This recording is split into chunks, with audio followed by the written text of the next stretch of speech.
All right, so I am recording. Welcome to another mastermind. I'm going to silence my phone because this is going to go off the whole time. So why are we here? We're here because the world is kind of in a bit of a tailspin. But what I don't want to do is I don't want to focus on panic. I don't want to focus on anxiety. I want to focus on actionable things that we can do to pull ourselves out of this or even sustain ourselves during this time of uncertainty, because this is totally uncharted territory. None of us know the end of this story. So I'm just kind of like, woo, I'm on a ride. Like, here we go. So throw your hands up. It's going to be a wild one. Understand that you have little to no control in this, and you just kind of got to go with the flow. So before we get started, I did just want to kind of set expectations that we don't want to, start a conversation about, oh my God, I'm so panicked, unless that's something that we need to address and like how we can help you break through that. That's great. But I just don't want everyone kind of spiraling down that rabbit hole. So if that is a struggle for you, please don't hesitate to bring it up and we'll help you work through that. But I just don't want everybody joining in and we all end up down together. Instead, let's lift each other up. So Beverly did a video a few days ago and I shared it to the group, and the video was really helpful. And I thought, what better person to kind of lead us into this mastermind than her to kind of give a recap of what she said in the video, but also she has some resources that she wants to share with you. So I'm happy to let her do that. So without further ado, Beverly, go ahead and do your intro, and I'm going to mute myself. Okay.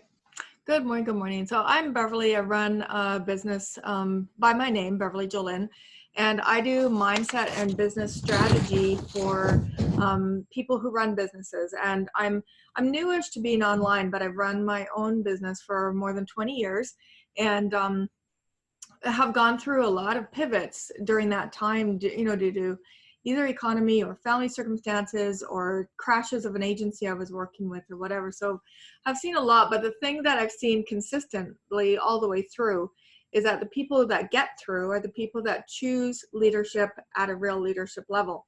And because we're all here because we're leaders in one way or another. I know, at a base level, we might be leaders with our children or with our partners in our communities or in an organization or club we're part of, but we're here specifically because we're women in business. And so in that regard, we're leaders, whether it's with the team that we're working with or with clients or, even with whoever we're pulling together to work in our business. And, at this time when we've got so much coming at us, and this will just be like a short-ish blurb, but I had spent some time answering. I got a very specific panic question last week that was like, I'm devastated. I'm terrified. Where do I go next? From someone in that I'm a leader to. And I sat down and I wrote down. So I want to share with you what are some of the differences, because you have a choice right now whether you're going to be panic driven or whether you're going to be purpose powered. So that's how I chose to divide it out. Are you going to be purpose powered or are you going to be panic driven? And purpose powered says that you might not know what the road's going to look like up and down or around some corners, but you know where you're going. You might even be able to change your goal, but you know who you are. You know that there's more value in who you be today than in who you do, or what you do. That's an important difference. So if thanks for getting that, Amber.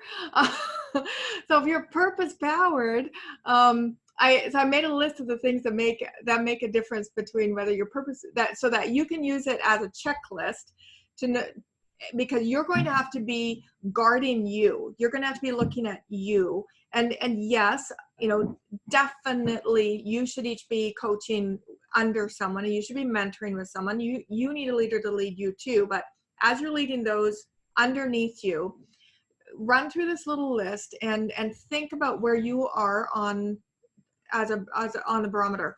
And when somebody calls you and you start to recognize that, wait a minute, they have this problem, but one of the problems is that they're panic driven right now. They're not purpose powered. It's going to give you a tool to help them shift back into being purpose powered. So some of the things you're going to look for: someone who's purpose powered, and I'll put this little chart in the comments below. Someone who's purpose powered solves problems. Someone who is panic driven reviews problems. And so when you're in a conversation with someone and you hear them reviewing the problem, and you can tell that they're fixated on that problem, you know that that's a symbol, that's a sign of them being in panic mode, not in purpose mode. Okay, so purpose powered solves problems, and I will put this little chart out for you. A purpose powered person releases their expectations. Even though they know their actions, they know their goals, they know their intentions, but they release the expectations on that. A panic driven person will obligate others to their expectations. It becomes a control thing. I'm in panic mode, so I need to control you. A purpose powered person looks for where they can take responsibility, or they look for who's in responsibility so they can put in influence. Whereas a panic driven person looks to blame.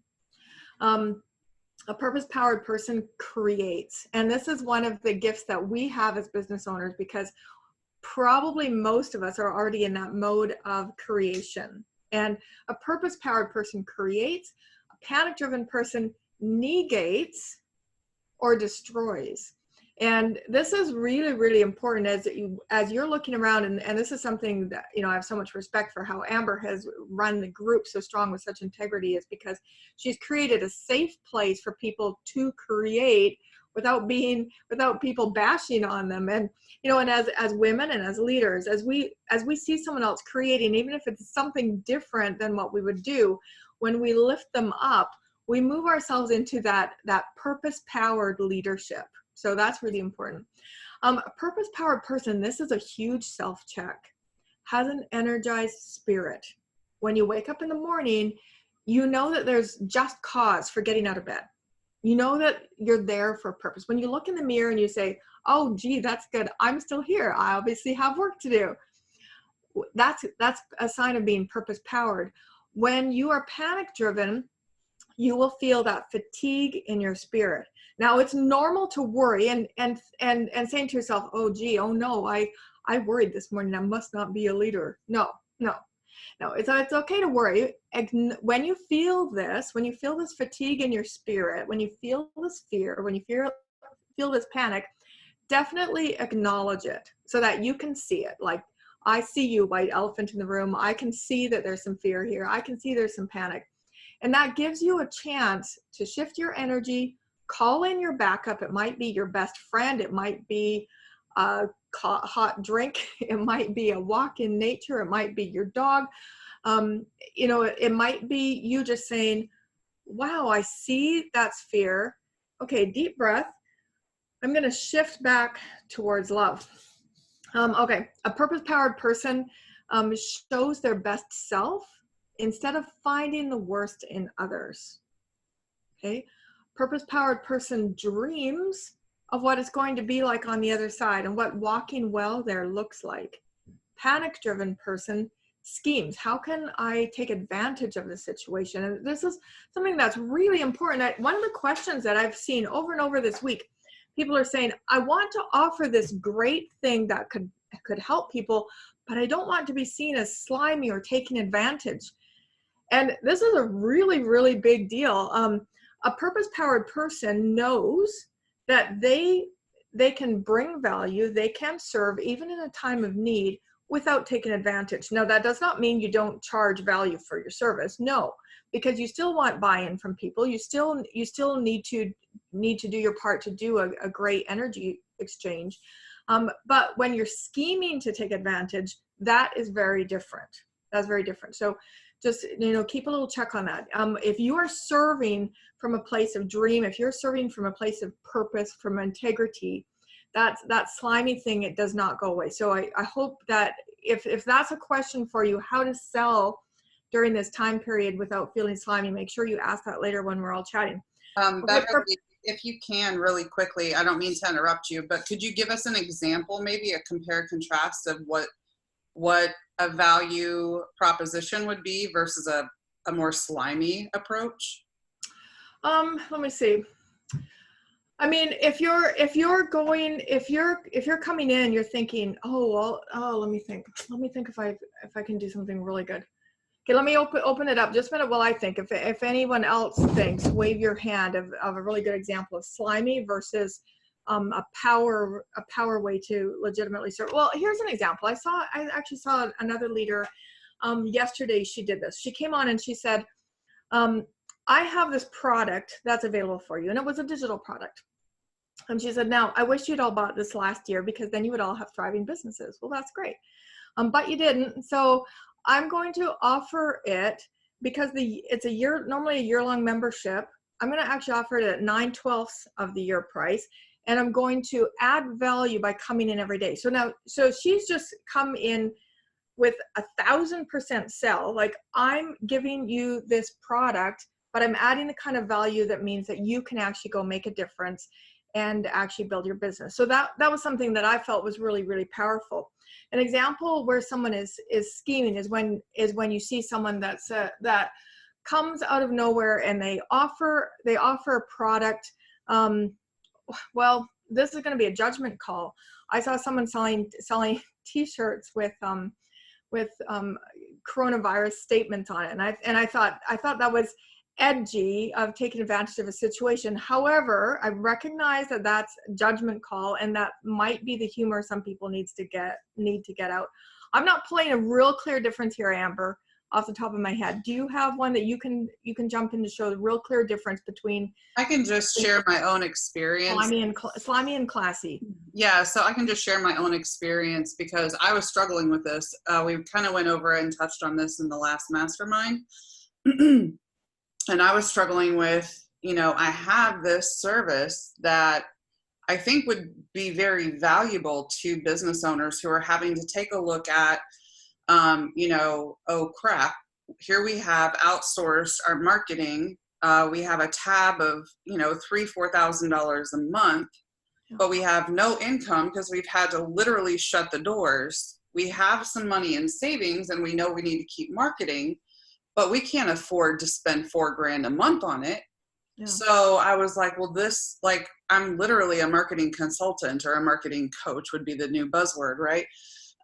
So they could literally bring me in for a few $100 a month to do the consulting work with them for a couple of hours so they know how to execute their marketing themselves.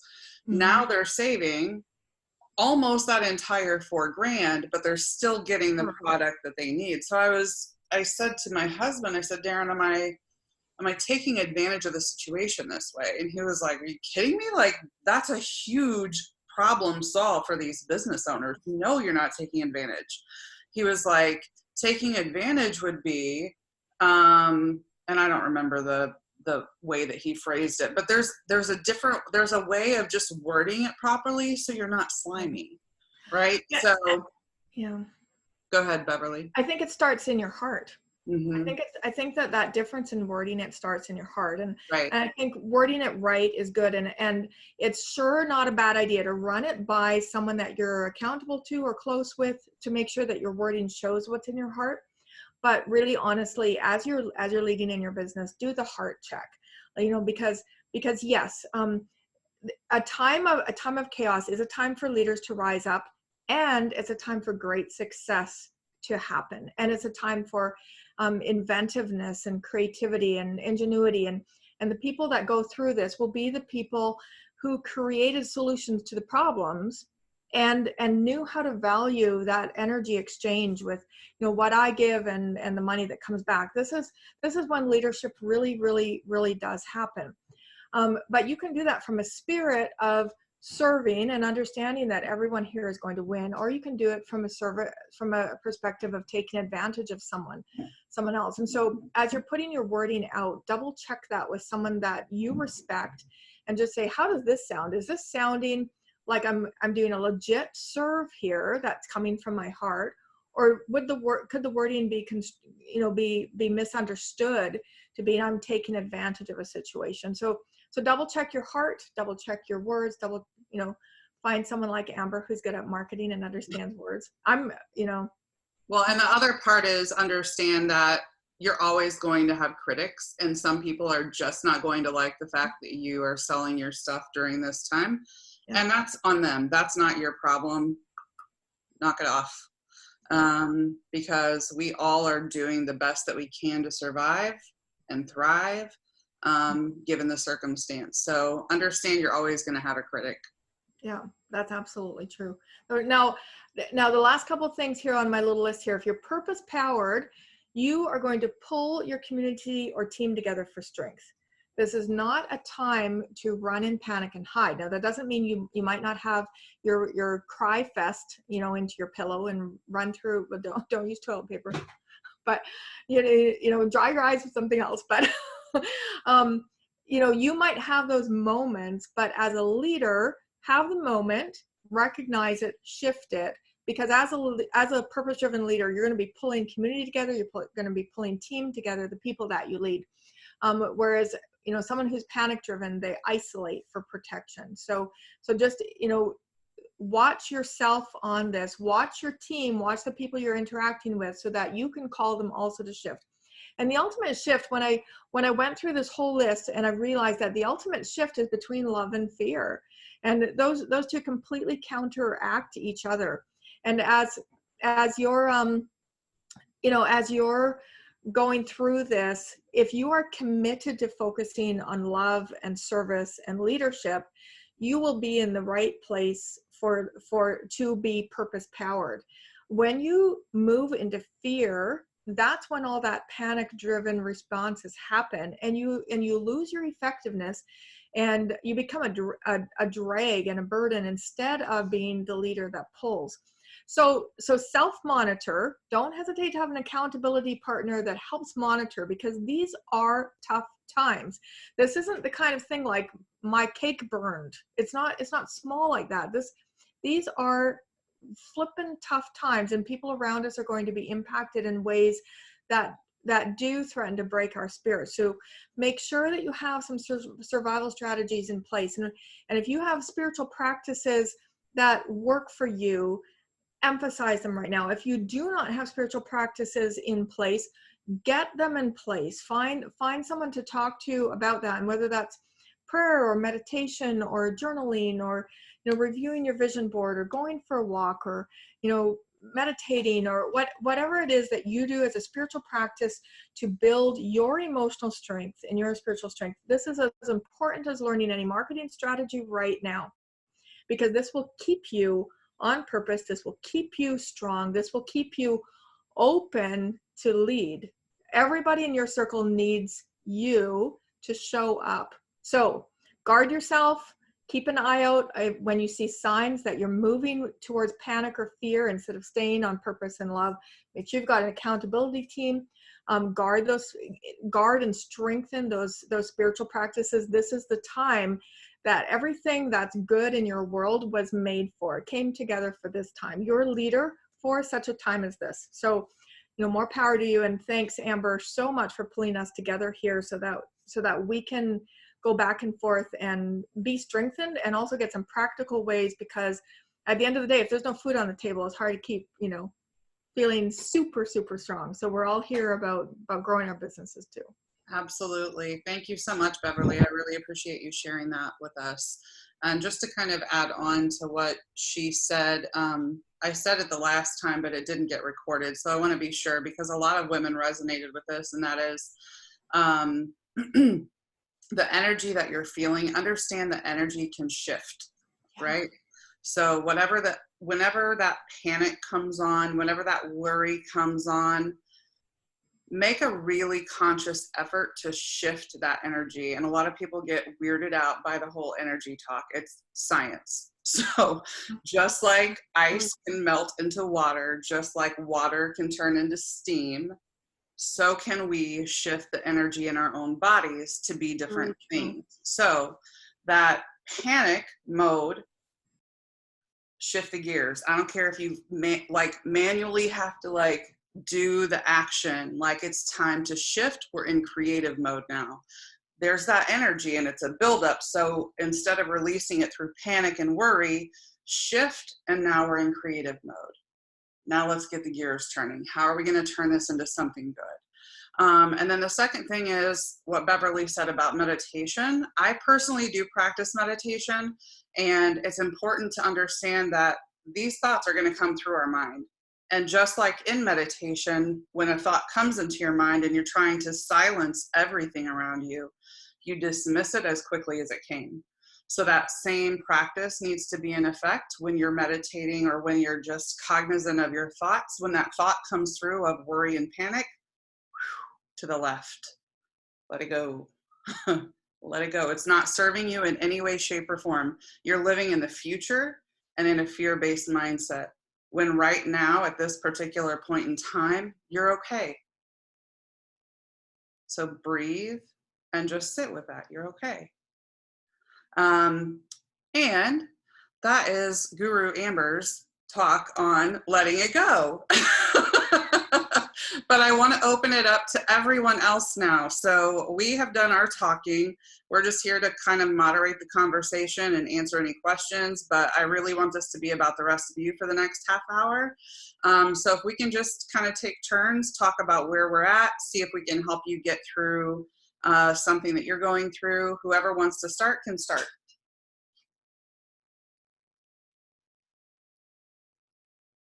Anybody? I'll jump in the pool. For me, of course, my day gig is all things human resources, right? And so this crap, whatever we're calling it, dumpster fire. That's my term lately. I'm in the process of actually laying off a bunch of people, like having those conversations. You talk about energy, that's a lot. Like to actually sit across from someone and say, by the way, you don't have a job and I'm sorry, right? But I still do, right? And then I'm also helping some folks that, what does that look like on the backside for them? Because now you got folks who didn't think they were gonna have to look for jobs. Now they're having to look for jobs, right? They're not necessarily entrepreneurs, but they're having to look for jobs. So when it comes to my business is now trying to figure out how do I position, I can help individuals when it comes to career searches and resumes and things like that, because that's kind of where they are. And then positioning myself with small businesses to help them to navigate some of this stuff. Because I mean, if you don't have an HR person, this is like kind of icky to have to navigate with folks. So that's kind of where I am right now. You're muted. Good call. So how and where can we help you? Like, where can we help you get through this? I think it is just trying to figure out from my business standpoint, as far as providing those resources, those HR resources, things like that, the resume stuff, those coaching resources, those types of things. How do I do it and not be slimy? How do I do it knowing that a lot of people right now, quite honestly, probably can't afford some of those services? Because I'm thinking about it in terms of me looking at people and saying, hey, guess what? You don't have a job anymore, right? And so, I mean, I guess my thing is how I position myself to be able to move my business, because ultimately my business helps my family eat too, right? Yeah. Like you said, we're all doing the best we can. For sure. So one of the clients that I'm working with, like, it's an entire hospitality group, but yet still provide a good. Say it again. Oh, I'm sorry. I think we're on lag, so it's because so many people are using Zoom, so I apologize. I wasn't trying to talk over you. One of my clients is a hospitality group, and they do food, resorts, they do spa. So they're getting hit really hard. I mean, they're talking like hundreds of people that they have to lay off. And literally to stay afloat, what they're doing is they're keeping the food side open, but they're doing deliveries only, and some carry out and then curbside delivery too. But what they're doing, because they're trying to be sensitive to the fact that, look, nobody has income right now. Like there is literally nothing coming in. So they're discounting. And I'm not an advocate of discounting normally. Right now, I would not be opposed to people saying, look, I get it. Like this is a sympathy thing. Like I'm in the same position, but I still have to feed my family. Tell your story. Like I am the storytelling queen. Tell your story. People resonate with that and they sympathize and empathize with it. So tell your entire story. I don't want to take money from you right now because I'm in your shoes. I'm literally in your shoes right now, but I still have to feed my family. So here's what I'm willing to do as an entrepreneur is I'm willing to discount my resume services by X amount. I'm willing to discount blah, blah, blah by X amount. Beverly, what do you think? Do you have any thoughts on this? I think that you have to balance depending on your business. I think you have to balance where you discount or where you add value, because you also have to make sure that you can still run your own business. And so you're going to have to look at your business and look at how it's laid out and say, is this a place where discounting is the best way I can serve my clients or my potential clients and my business, or is adding value the best way I can serve my clients? And so maybe adding value means showing up live every day in your group. Maybe adding value means adding in some extra products to what a client is ordering from you. Maybe extra value is checking in on a personal level with an audio message instead of a text message to someone in your team, so that they are supported to do what they need to do. Because we still have an economy and we still have billions of dollars being pumped into our economy right now that is going to be being distributed and redistributed. And as scared as we are, we do still have money being exchanged. And so don't be afraid of charging for your services, but really check and double check and triple check that you are serving your clients in the best way. This is a really good reality check. I saw today the difference in the smog and pollution in China and the difference in the waterways in Italy. And not to waste your time to go Google that, but it's phenomenal what this little time out has done for the environment.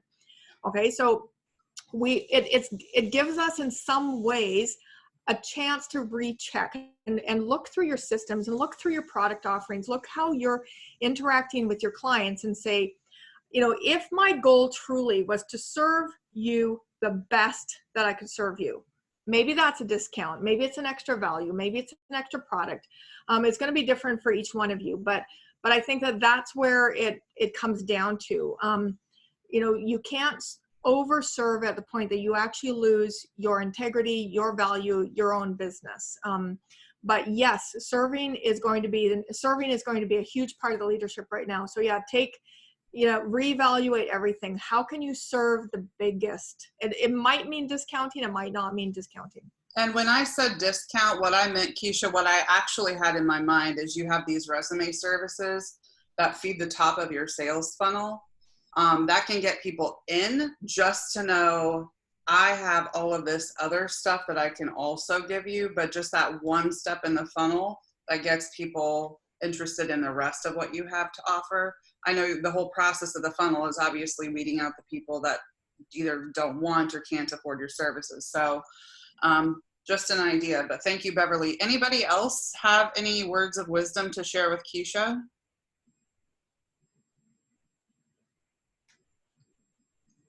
Is there a way that you can possibly do like packages? Yeah, totally. And one thing I'm even doing with my own full-time org that I work for is I'm offering these services because I'm the HR director and I just have a heart for people and I hate this, like as a part of like what I'm doing is saying, okay, here's your separation notice, but I'm going to work with you on your resumes. I'm going to work with you on getting it. That's one thing I'm doing, but I want to also do that. Like I would love to be able to partner with other organizations that are having to do this rather than the one-offs with individuals. And so it's like Amber, like you saying, like the hospitality industry, like, yeah, you're going to have to lay off a massive amount of people, but what are you doing to care for those people? And rather than charge those people, if the organization, if I could have some kind of like contract or something, you know, just as a consulting fee to come in and work with those folks. That's where my mind is going rather than the individual stuff. Because again, I'm thinking about it like these folks may not be able to afford this. Yeah. But yet it's kind of something that they need. And so I'm thinking about it from the value of a bigger than those individuals, I guess. But packages, yes, totally. Yeah, yeah. Go ahead, Anya. You're muted. Where do I go? Okay, so Keisha, have do you have a vision of the companies that you do want to give your services to? Do you have big companies in your area that you're thinking of? And have you made, as far as goals to get in touch with these companies? I don't know if I'm offline or not, but that's just a suggestion.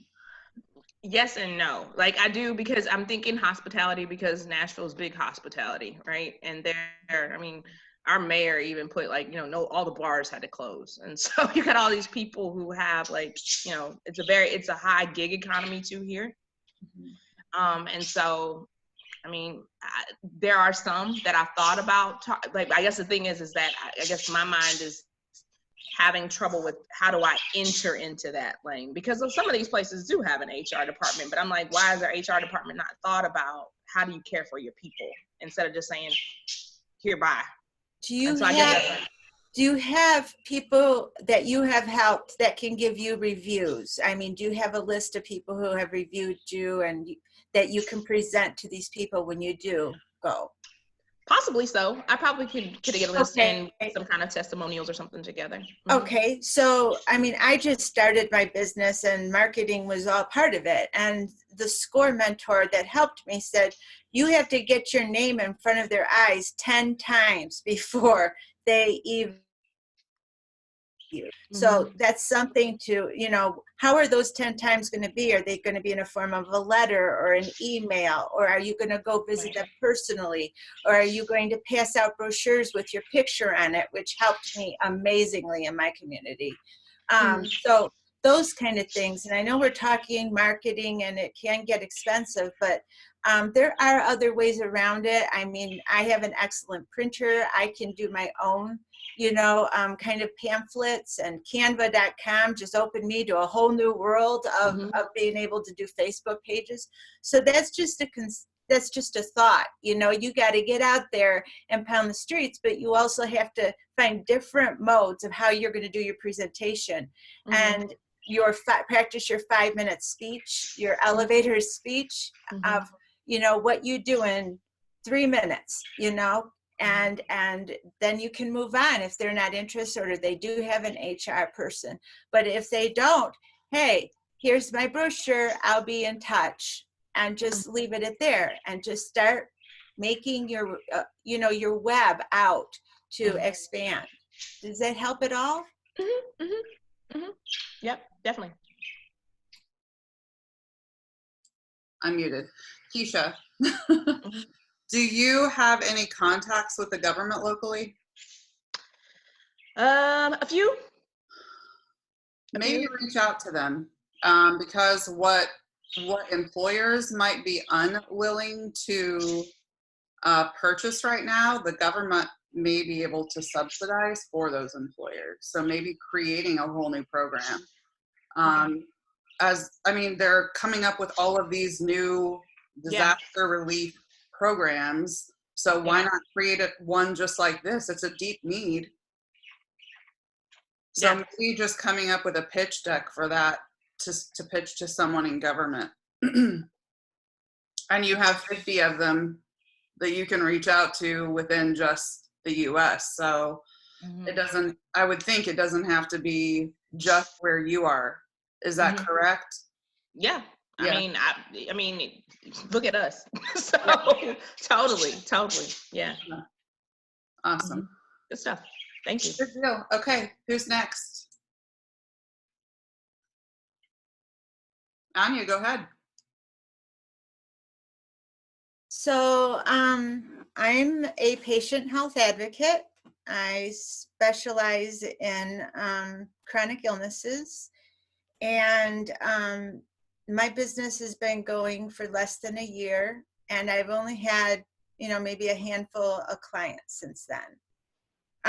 The marketing has been going great. I'm the only one in my region that does this. So I'm also trying to educate the community on what I do. So that's part of the trial that I've been working against.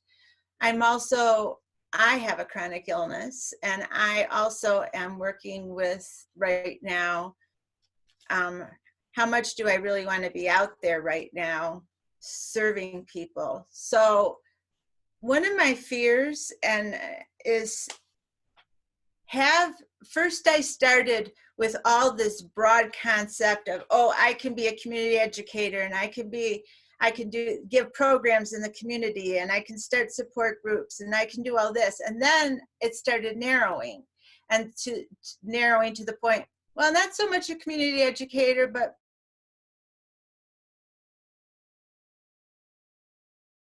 that I'll do that. And then my specialty will be in chronic illnesses, because that's what I know the most about. I have a medical background. Then I went to chronic pain, and now I'm starting to second guess myself. Have I made it too narrow? Have I, what's a check that I can do for, how do I know if I've narrowed myself down too much? And that's the reason I'm not getting clients. I mean, are you able to only work locally, or are you able to work remotely with people? I can work remotely because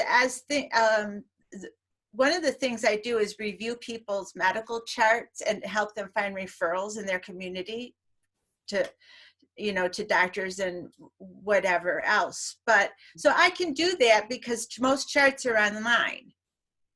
And I give consultations. I can do that over the phone or over, the waves anyway. So yes, I can work remotely. So, I mean, I am completely ignorant of pain management, but I know there's a whole lot of people in a whole lot of pain. That's why one of the reasons why medical marijuana is becoming legal in so many states right now is because of that pain emphasis and getting people off of opioids. So my personal opinion is you've got a pretty wide audience. You just need to find the right marketing channels to reach out to. And that could be partnering with a medical marijuana dispensary. It could be partnering with hospice. It could be a number of different partnerships that you develop, but you just have to reach out to make those connections. I have a friend who is a death doula, and that's a new industry, or I guess a new way of looking at death. She's trying to retrain people on how to shift their thinking, right? Because instead of it being this horrible, morbid thing, she's trying to educate people that we can walk you through this to where it's the most advantageous for the person who's going through this process, but also your entire family goes through it. So she really started taking advantage of, making those connections, and she's got a sustainable business right now because of that, but it's all through partnerships. I was going through assisted livings, and they were very, because I can go with the client to the hospital or the doctor's offices, and they were very open, but I didn't get any clients. They took all my information and everything, but you have to follow up and kind of, I hate to use the word, but you kind of have to nag them and constantly be in their line of sight, or they will forget you until you get that one patient that you really made a difference with, and then they remember you, and then they call you, and they call you again, and they call you again. So it's staying in their line of sight that's important after making those connections. Right. Okay.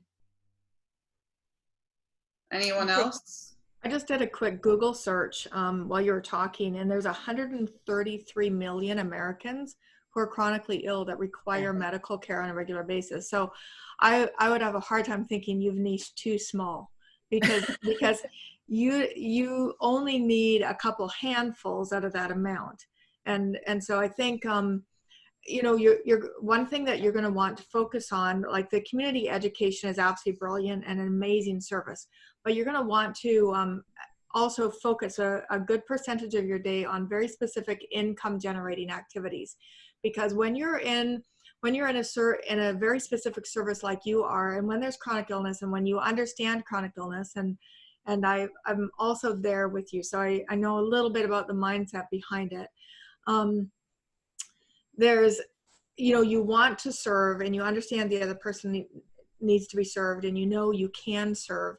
You're going to sometimes forget that there needs to be a fair energy exchange, and that one of the best ways that they will value your service, which means they will move forward and do better in every interaction that they do, will be by paying. So don't forget, in your community education and everything else, to make sure that a good percentage of your day, talk to your coach about your activities specifically, but focus on your income generating activities.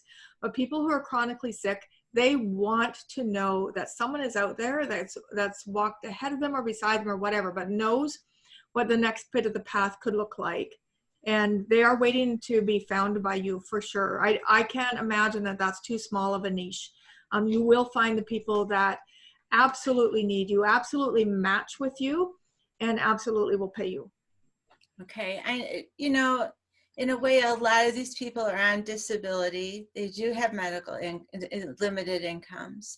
And a lot of times they're waiting to get on disability, and you can't work for a month to 18 months before that. So I do discount. I give senior discounts of 10%. And if I know that they're not working, I give them a 10% if they're not a senior. So hey, Anya, one thing to remember is that if you get in with hospice, they bill for all of that. So that's not anything. Say that again, because it stopped for a second. If you get in with hospice, they bill Medicare for all of that, or Medicaid for all of that. So it's not anything where you have to worry about collecting payment from an individual. You're literally taking payment from the hospice organization. And sometimes that's linked to a hospital.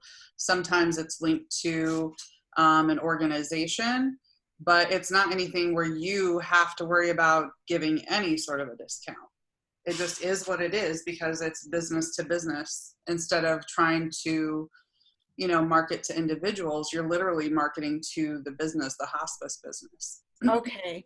I'm going to have to look into that, because I know we have some ethical guidelines of the group, of the organizations that I'm part of, that say, you know, you have to be careful who you attach to, because you might have an agenda with that attachment. So I don't think, you know, hospice really has an agenda, but I just have to make sure that, you know, ethically, that I can do that. Do you see what I mean? Yeah, I wouldn't see what the roadblock would be, but I advise everybody to dig a little deeper. You know, the more informed you are, certainly the better. I think that hospice idea is absolutely a wonderful idea, and I thank you for that. Sure, yeah. And thank you, Beverly, for also your information and your sharing. Have you tried doing a course for like community education? I marketed a chronic pain course. I did. I love making and designing programs. So I designed this whole program introducing people to chronic pain and what their options are. And I marketed it to their local senior center, and Area Agency for Aging has their own course. And the senior center said, yes, that's a good idea, but we've got to get so many approvals. It never went through. Okay. The other thing Because you I was just thinking you could possibly like build a course and market it on Facebook in certain groups. Like there are a lot of moms that go through chronic pain and have chronic illness, and they're trying to build their business while managing chronic illness. Like I see this all the time. They're building a business, managing chronic illness, and managing their family at the same time. That's an excellent idea. Thank you. So as a group on Facebook, you're saying? So you can market it in groups that are already established, or you can make a chronic illness and chronic pain group and then have units in the group that explain just about, like, you can have one unit be like what is chronic illness and chronic pain, and then you could have modules under that, then you could have another unit that talks about how to manage chronic pain and manage chronic illness, and then while you're building that group up, you could market it on like the promo days and other groups. You could drop your course link in there and mention that it's for people with chronic illness and people who are going through chronic pain, and you can just have different solutions for them to try that they may have never tried. Because like I have a chronic illness and I was on a bunch of medication, and that would have really helped me when I was trying to get off like Lyrica. Oh yeah, I did that. That is so difficult. It was an awful experience. So it would have, like, I would have taken a course like that, and that's definitely something I would have paid for because I came off Lyrica cold turkey. Oh my gosh. Yeah. Oh my gosh. I wasn't ready for the emotional part of coming off of Lyrica. Not ready. Nobody really understands that. Like, that's not talked about when it's coming off. Like, people think it's just physical symptoms and you're just shaking or you're just having cold sweats. Like, no, there's a whole emotional roller coaster that you go through with it too. And a lot of people don't know that. So if you build a course that just explains things like that, that may be a way to get in the door with them and then get referrals, so you can help them get their referrals to other doctors. And how would that be just a way that I would commercialize myself, or would I actually charge for this courses? So you could do a mini course that would be free. And then you can build on that course and charge for those courses that are more advanced. Like you could do one, a small one about what is chronic illness. And once people resonate with it and they understand like, hey, this might be something that I have, or somebody in my family goes through this or something like that, they can pass the course along, or they would be interested in taking another course from you if you were really like detailed in like what is chronic illness and how does it affect you. Then you could charge for that second course that will go into more detail about managing the chronic illness and different specialists that help with different types of chronic illnesses. Like you can get really detailed into it. Now, one thing is coming off of drug withdrawal. I've got a client, 2 clients, because they saw my story on my website. And I think that that's something everybody's going through right now as the doctors are pulling things out from them. So, that is an excellent idea. I appreciate it. Thank you so much. You're welcome. And if you need like other solutions about, because I know a lot about drug withdrawal too. Like I'm a recovering addict. So I wouldn't mind helping you definitely to put the word out, because I like being an addict and going through chronic pain, like that's a whole nother ballgame because I can't take anything. So. Oh, wow. Okay. I would love to get together with you and talk with you personally, Ashley. Okay. I really resonate with you. So. All right, awesome. I'd like to say something for whatever it's worth. Maybe you agree with it, maybe you disagree. And I work with a doctor. He is now, he's a retired surgeon, and he now does medical hypnosis. And I met him just through, actually, at a Tony Robbins event years ago. Soraya, I'm sorry to interrupt you. We can barely hear you. Oh, okay, let me do something. Put my headphones in. Sorry. Okay. I just want to make sure everybody hears your wisdom. Okay. Can hear me better? Is this any better? Yeah, I don't know what's wrong with my sound. Okay, well, so what I was saying is that some years ago, I met a doctor that used to be a surgeon, and he's now retired from surgeon and doing medical hypnosis. And what I learned from him was that this is what he said. There's two kinds of pain, and it's acute pain and chronic pain, right? Acute pain when you encounter something that is an accident, you break, you cut something. And then there's a chronic pain. And he said this, if I operate on a patient and I do one of the most invasive operations, which would be like a liver transplant, then I would go into cutting and opening and clasping veins and cutting and doing all this, right? And then I would put one in and the whole show I would sew and everything. And then the patient would ask me for medicine, for pain medicine for about 3 weeks, but the body heals itself. And he said this, he said the chronic pain is unresolved unresolved negative emotions that are attached. The pain attaches to the emotion. And the reason he said this to me is because I was at a Tony Robbins event where I had met him, and at a different event after 5 days, I don't know if you know anything about Tony Robbins, so you're jumping up and down and crazy. And I was running years ago at a different program, and I dislike running. I wouldn't use the word hate, but very much dislike it. And I was like forced to run so that we could go climb Pikes Peak. Anyways, the point is that my knees at that time started to squeak, and I developed what it was a runner's knee. So I went to therapy, doctors, my orthopedician said, I want to, cut you and fix it. And I said, no, nice for me. Thank you. So I went on and on. The point is that when I found him, I was like aching. It was not everyday pain, but if I did certain things like being on a plane for more than 2 hours, I would lose it. If I dance, I love dancing, salsa dancing. So if I dance in high heels, bad idea, because I would be paying the price and all of these things, right?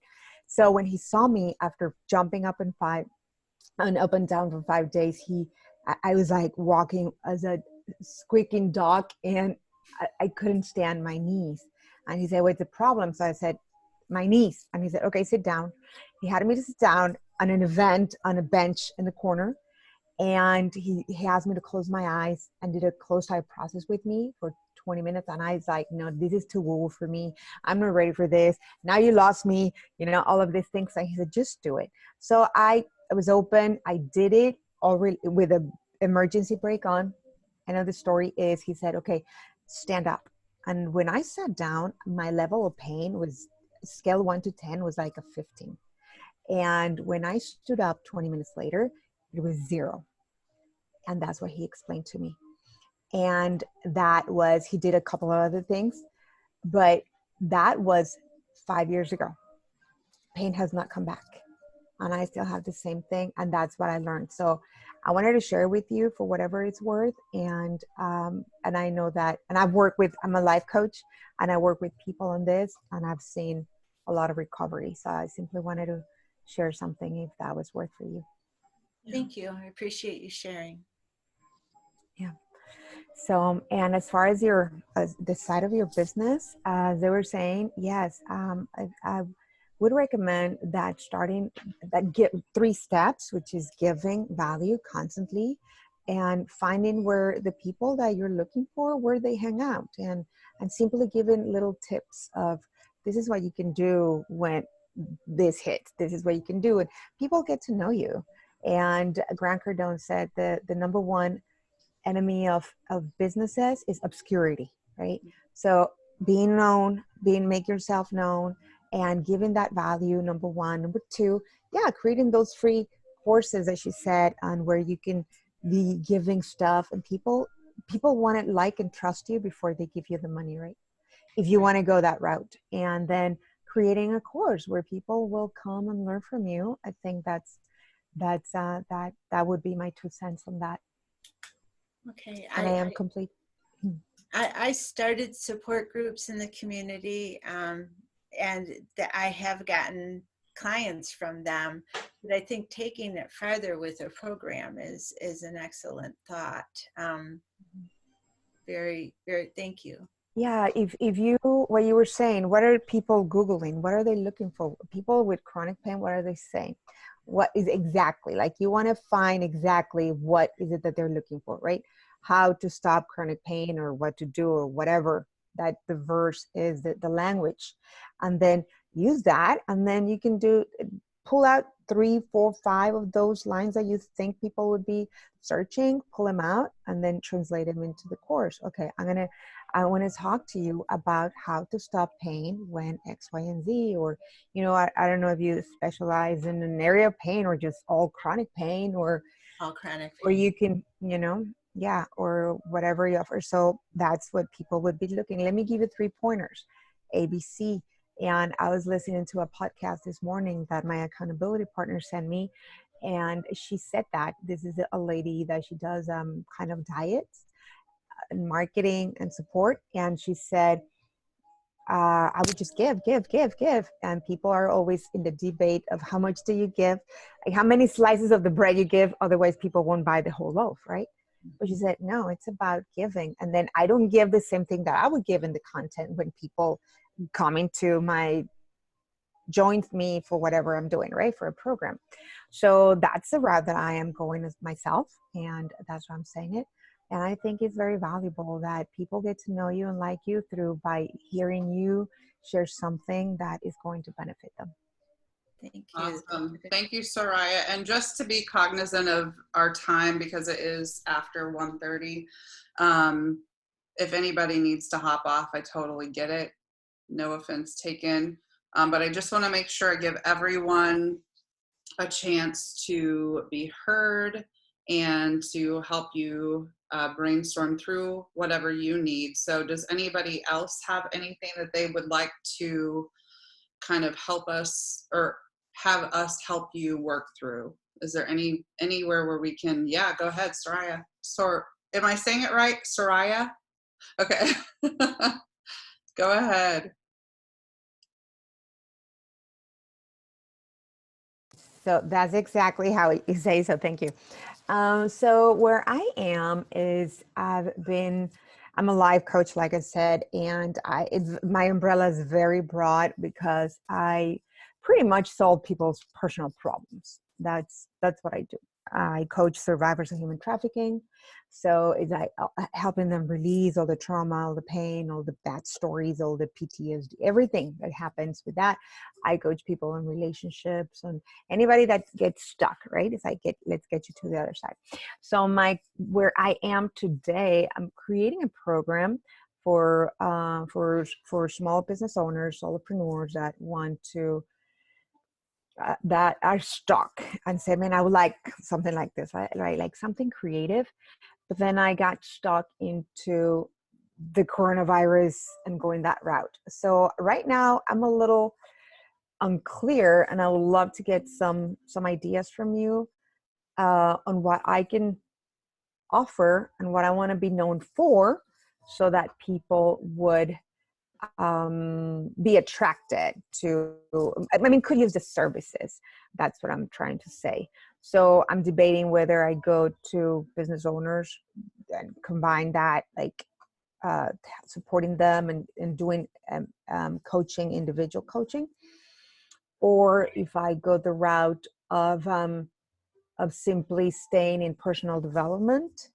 So that's where I'm stuck. Okay. So are you looking at then shifting gears as far as your audience goes? Is that what I'm hearing you say? Yes. Yeah. Right now, the products that I can offer. So I'm debating whether I stick with, so my idea would be to do something like this, right? Like masterminds with other business owners. And then when they get stuck, like I would help them with it includes a private coaching. So then doing like getting over what's in your head that is not allowing you. I talked to one of my clients, which is my clients are business owners. That's why I'm wanting to combine it. But I talked to one of my clients and she's like, oh my gosh, with everything that is going on, I'm panicking and I'm talking to my employees about whether we're going to shut down or not. Right. And she's in the air conditioning business, which is still considered, and she's in Pennsylvania, which is still considered an basic like element. She's not quarantined. Like she needs to offer her services. Mm-hmm. So my point being is like, I see that need and I say, you know, the world's not going to come to an end. It looks like it, and we got to come through and we got to be strong and get it to the other side. Right. So that's really what's in my heart. And I'm debating, man, do I really go for that? I have everything ready, but I'm like, is this a good time for that? Or do I stay with like a smaller program where people working with their mindset? So whichever way, I'm creating a program, but let me ask you, still my same. Yeah, let me ask you, my sales coach, and a lot of you have heard this story before, so I'm sorry. But my sales coach, when she and I were working together, and we still do, just not as frequently, she asked me a question and she was like, what are you passionate about? And at the time I was just like, and keep in mind, my business had hit rock bottom, even more rock bottom than we are right now. And I was like, I just love connecting people.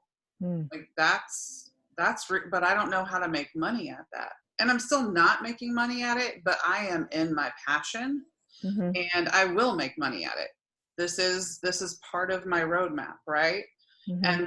And thank you, Beverly, for your words of wisdom and your love when you reached out to me about making money in this group. But what I would say to you is your heart and your mind already know where you belong, and you need to trust that. Thank you. Thank you.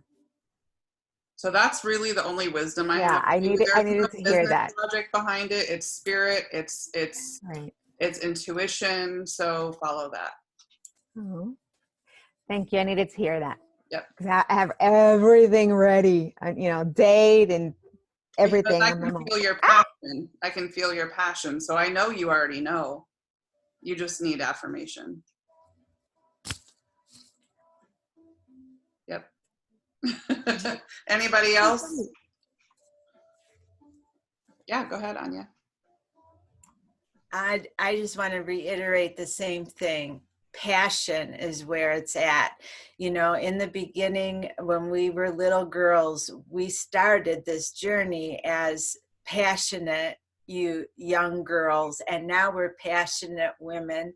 And I realized that all that awful stuff I came through gave me that passion, and I can see it in you, Soraya. Just like you said to her, when you talk, you have this passion about you, and others can see it too.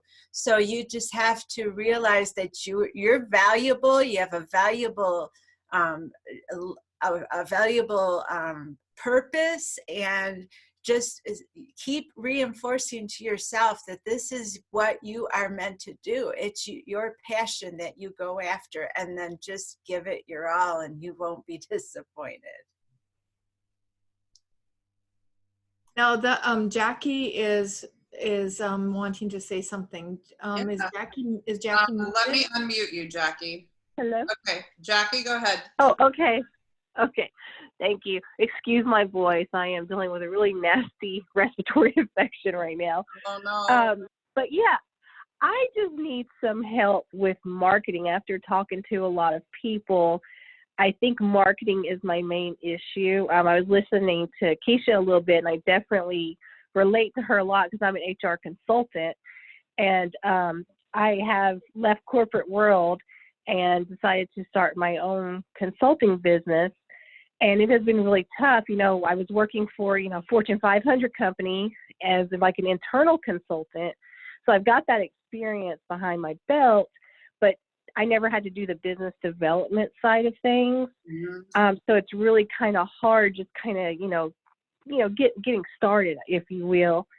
And right now with this pandemic going on, I really a lot of people are saying you kind of feel like you might be taking advantage if you're trying to market your services. And So I've just been offering free things actually to my local community, and a lot of it's not needed per se too much. Just there's so much, there's a wealth of information out there right now. And I don't know if you're familiar with the Society of for Human Resource Management, but they just released all of their information for non-members. Usually you'd have to be a member to check out their information, and they just released it all for free for all business owners. So there's a lot of information, everything out there. And so I just been and I was like, well, if that gets my name out, good, maybe later. But, I haven't wanted to kind of advertise my services with this going on either. So I definitely relate to that. So this is more just just marketing in general, and just I've taken some courses on copywriting, sales funnels, running Facebook ads. I've just created an online course, but I haven't yet marketed it. So like I said, I just need help with marketing, I think. Okay. So I do marketing currently. Sorry, everybody and their brother is calling me right now. So what I would do is, you just said a few different resources that people have access to. And what I'm going to be doing in the group, and I think you have a good opportunity to do this as well, Jackie. This could be your free step in your funnel. I hear you saying you're giving this stuff away for free. Why don't you just create a free resource and let it live on your website, drive traffic to your website where people can actually get this content. Plus you're making them aware of all of the services that you have to offer in doing that. So you might say, XYZ resources are available for free. If you need further information, if you need help doing these particular tasks, please reach out. I'm offering them, blah, blah, blah, blah.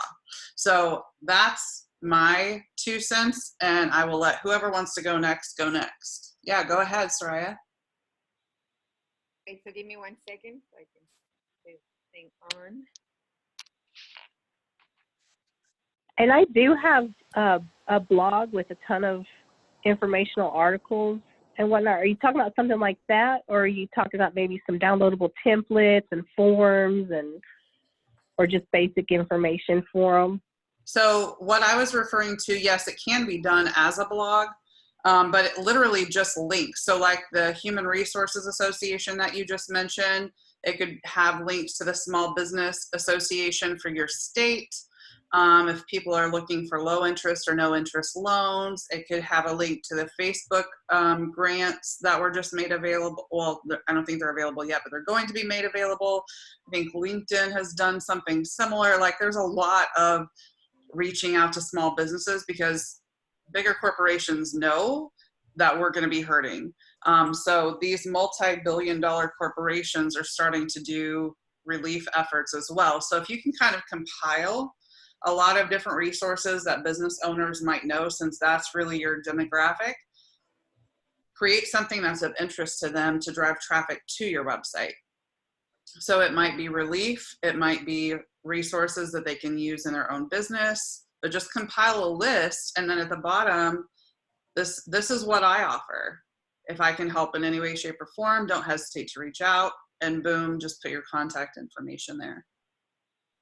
So I love Amber's idea, and to add on to that, I would say you could do a separate document for like relief, and then have a separate one for, you could do like one for relief, one for like resources, one for funding, one for like funding like grants and loans, and then like a separate one for like maybe tools, or or section it off by sector, like a nonprofit or a tech sector, or like you can section it off to make it where it looks like a lot of resources. And then if you did something like that, you could also put like a library on your website, and then have it where you could also build your email list while doing this, because you would grab their email for them to have access to the library, and then you can send like a password or something, so it's password protected, and you can grow your email list, so then you can have your own email list and then email out newsletters to those who've subscribed. Oh, fantastic idea. Yes, I actually do have an email list of about 200 folks right now, but they are mainly other HR professionals. So how would I try to kind of attract those small business owners themselves to me? Because that's who I really want to market to. Do you think it's kind of the same thing? You think they would, Yeah, just so maybe try to make like a lead magnet for specifically targeting small business owners? Yes, so I definitely make a lead magnet. Another thing that would really help is just doing market research to find out what type of resources would be helpful right now. So every business owner is going to have a different pain point, obviously. And if you can find out, like, you could do local and find out their pain points, and then you could take it regional and then you could find, like, in the groups, you could post a survey, and because some people in California may not have the same problems with their business right now that we may have in Michigan, especially with like seasonal changes that could have an effect on businesses as well, with us going like into spring. So I would do market research and just to see what they really need, and then make your resources based off of that. And I think by having that, and with the crisis that's going on right now, a lot of businesses would opt into just knowing about different resources, even if they don't use them right now. Just having them on hand where they can download a document and keep it on their computer or save it to the files on their phone. That would be really helpful. Okay, thank you. Soraya, I know you said you had some words of wisdom to share too. Yes, one of the things that you said is that what I heard was feeling the phrase of, in this situation, being giving stuff for free, and people saying that you might be banking on what's happening, right? And I know that for a lot of people, especially for women, this is a reality, is we feel guilty about charging money for something that comes natural for us. And I'm starting to cross that bridge. And I was having this conversation with somebody this week in a group like this. And somebody said, well, because of the situation is McDonald's or Burger King, people giving their stuff for free. They're not. We all need to make a living, and we all get to be part of the economy. So as you're giving, it's okay to receive, and it's more of a mindset than it is on the outside, right? And it could be like, what would people think of me if I am charging? Well, what would people do? What would people think if you're not charging and you're filing for bankruptcy, right? So I'm just giving, very drastic measures, but it allows you sometimes to see it. So I would invite you to check into that internal conversation of, why wouldn't I charge? Even if it's a little bit, that's kind of like where I'm saying, people are going to pay my premium of what I know that I can deliver, or would I stay? So that was one of the things that I think about. However, I would not do it for free. And I've learned my lesson. When I give stuff for free, people do not appreciate it. It's just natural human behavior. So for a little bit they do, but if you continue with that, what you do is you enable somebody to have a mindset of a victim. I don't have, therefore you need to give me. And me working with survivors of human trafficking, my part of my first agenda with them is getting them out of that mentality of, I'm not a victim, is I have the power and I have the power to pay. And I, even in some of my courses, I've had people that say, you know what, I want to take it and I want to do it, but I don't have the money. So I work with them. So I said, okay, so what can you do? It's not free. What can you do? And I give them ideas. That's right. But I first allow them to be the ones, because then they're the ones committing. If I come and I say, hey, Jackie, I'm going to give you my super course that I just spoke about. It is $2,000 and you take it. Your mind doesn't appreciate it. If you drop a dead lamb in the mouth of a lion, the lion won't appreciate it. The lion needs to go do the hunting and do the fighting for it and the wrestling for that, and then you appreciate it. So, and when people tell me, well, I really do not have, and I want to work with you, I said, okay, so what can you do? And when I allow for them to have ideas, if they don't come up with any ideas, I say, how can you pay it forward? Don't give me this. You don't have to pay me. You do need to, it does have a cost. So what can you do for somebody else? And sometimes it's not money involved, but yes, you can do. So it's getting people into the into the mindset of giving and not being takers, which is part of, I think, that we all can do as business owners, is train people to the value of what we do. And I'm complete, if this helps you. Good. That helps me. I think that's Thank you. awesome. Good deal. Thank you, Soraya. Ashley, you're the only one who hasn't gone. How can we help you? So right now I'm a virtual assistant, and I do a lot of, mainly I work with clients doing like web design. So I was thinking about possibly going to local businesses, and if they're not online, like obviously looking them up online first, and if they don't have an online presence, offering that to them. I'm still trying to work out the details in that, of like where I would want to go around me, because I live in a metropolitan area, so it's huge. So I could really go to like 10 cities that are around where I live and do this. But I want to make sure that I have everything in a good solid package where I'm not giving it away for free, but I still want to help them, especially if they're a store and they don't have an online store at all. I'd like to help them. And then the other thing I'm doing is, as you know, I finally stepped out of my box and I'm going to do a nonprofit. So I'm just looking to connect with different people who are into nonprofits and that have experience with either working for them or starting one, just to have those people in my network, and to also, I'm looking for a mentor that started a nonprofit, and I pray to God I find one, so it's a lot easier.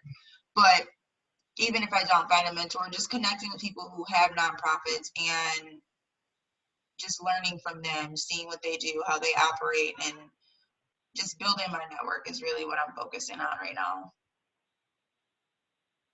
Ashley, I do know one woman that is in our group. Her name is Pamela O'Reilly. She's a naturopathic doctor, and she also does workshops with women. It's a Christian-based ministry. She's super open-minded, number one, and she loves to help people. She started, I think, a couple of nonprofits. So you may just reach out to her and ask her if she would be willing to mentor. I know what you're talking about too. Yeah. I love her for sure. So just reach out. I'm not saying that she will 100%, but I have I just got goosebumps. I have a feeling she's going to say yes. So. Okay. Yeah, she was actually looking for website help, actually, and we connected on that, but she was telling me that she's not bringing in a bunch of funds for the business right now because of everything that's going on. So that's actually a really good idea. I do want to connect with her. Maybe trade services and exchange. Yeah. I actually joined, there's a Facebook group called Remote Nonprofit. I just joined them like yesterday. Yes, that is a good group. And you know what? The girl who's the admin for that group is actually in Tennessee. Like, she's in Middle Tennessee. So, yeah. Really? Mm-hmm. Huh, small. Yeah, world. she like messaged me and was like, I'm in Tennessee too. I'm like, oh, okay. That's crazy. Yeah. So awesome. And I just want to read what Jackie typed here. She says, sorry, I can't help too much on this, but if you're looking for a mentor, have you checked out score.org? So that may be a resource for you as well, Ashley. Yeah, I will look into that for sure. I'm actually going to pull that up now so I can have that. Thank you, Jackie, for that. Thank you. Yeah. I use SCORE also, and I was thinking also those are individuals who are just starting up their businesses, so they're going to need help making their websites. So you might be able to connect with that also. Good idea. Good idea. Jackpot. Amber, this mastermind has been so powerful. There's been so much good connection that has happened. Thank you for pulling us together. Yeah, it happens every time, no matter how small or how big the group is. I'm so pleased. Yeah, Soraya, go ahead. Can't hear. Sorry, I've been talking with mute. So I wanted to add to what I was saying to Jackie, and it is, there's a book that really helped me change my mindset on that, and that's what it started, and then I continue. It's called Secrets of the Millionaire Mind by T. Harv Eker. So I would highly recommend that you grab a copy of that. Think and Grow Rich, definitely. Napoleon Hill, you can find it even for free, I'm sure, in YouTube audiobook. And also Outwitting the Devil. It's a very good book by Napoleon Hill, which is, I think it's also free on YouTube. So there's tons of resources so that you can do that. And for Ashley, have you considered Fiverr or Upwork, one of these websites? I've tried Upwork and it's very saturated, extremely saturated. And getting a client, like, you have to use connects. So you bid on all these jobs and then they go with the person who has a verified profile and they've worked with a bunch of people.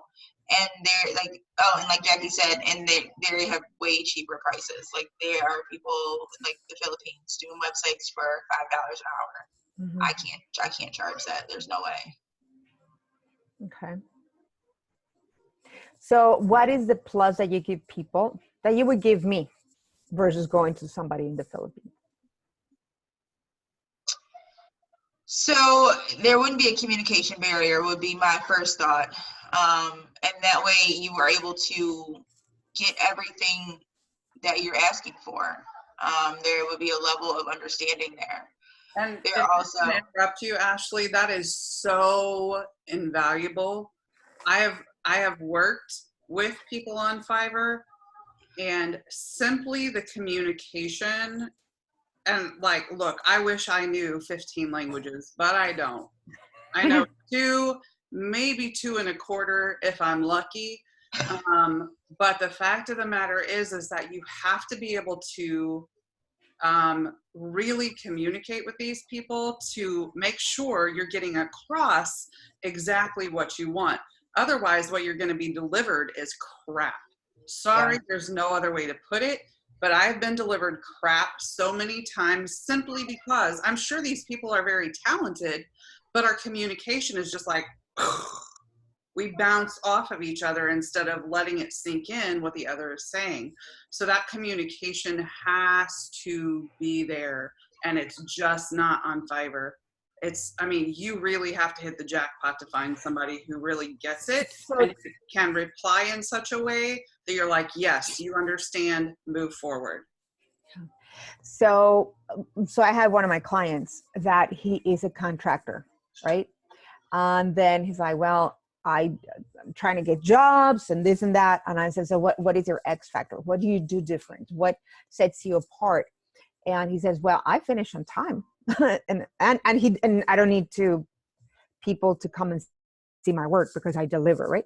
So I said, is that written anywhere in your business card or your truck? Right? Because like we were saying, it's so invaluable. Think about it. He's in California, mind you, where people build millions of dollar homes.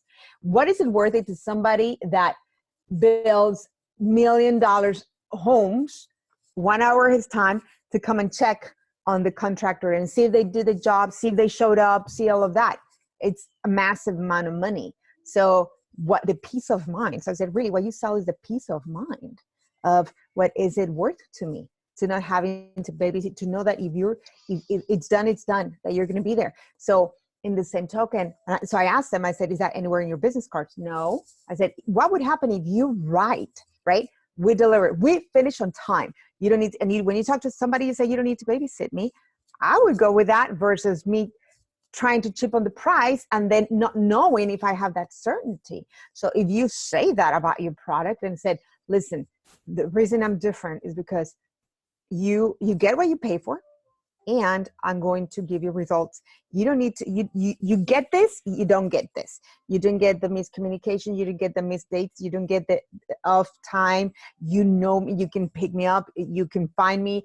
You can do a a background check on me. You know, I'm not running away with, I'm not, you know, like all of this. I would encourage you to make a list of all the pros that serve you because of you are here, and not use it as a disadvantage. Because I would think right now I'm looking for people to run my social media, and I do hire people from Venezuela because I happen to speak the language is my first language, and they charge me this much for this work. So if I come to you, however, I might need somebody in the US for certain other things, but I would,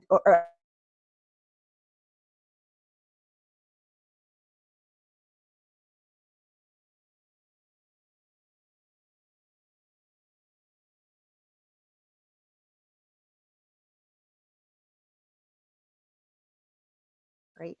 So that's what I would invite you to make that, and be that face of, man, I want this girl, and I only work with this kind of people, and then you can increase your rates.